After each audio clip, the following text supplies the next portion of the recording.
L'hymne national ukrainien de retour à Kherson. Il était interdit lorsque les troupes russes occupaient la ville.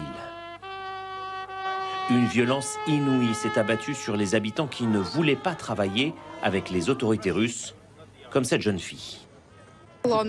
Ils m'ont frappé durant 3 semaines. Le pire, c'était les chocs électriques. Ils disaient qu'il ne fallait pas montrer son amour de l'Ukraine et que la Russie était là pour toujours.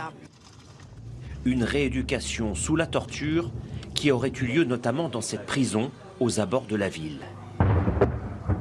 Il y a des combats tout proches. Les lieux ne sont pas déminés, mais beaucoup viennent ici en quête d'informations. Je cherche un ami qui a été kidnappé le 1er juin. Les Russes disent que c'était un partisan. Il était dans un sous-sol, mais on n'a plus de nouvelles. Combien d'Ukrainiens dans ces geôles? Pour quelles raisons? Difficile de le savoir, mais le récit de cette voisine est accablant.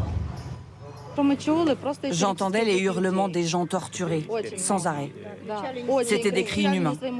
Il y avait aussi des femmes, et dehors, un camion de la morgue, parce qu'ils torturaient certains prisonniers jusqu'à la mort. Et c'était tous les jours? Oui. Des crimes de guerre présumés. Regardez, c'était là.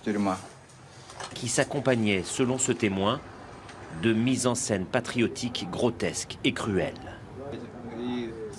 Souvent, ils diffusaient l'hymne national russe et ils forçaient les prisonniers à le chanter. Tous les responsables ont pris la fuite, comme une partie de l'armée russe, en empruntant ce pont aujourd'hui détruit. Des troupes qui reculeraient encore aujourd'hui sous les bombardements de l'Ukraine. Dès que la ville de Kherson sera sécurisée, les enquêteurs ukrainiens pourront commencer leur travail. Ils devront aussi retrouver la trace de 50 à 70 000 habitants qui sont partis sur l'autre rive, sans doute déportés par les autorités russes.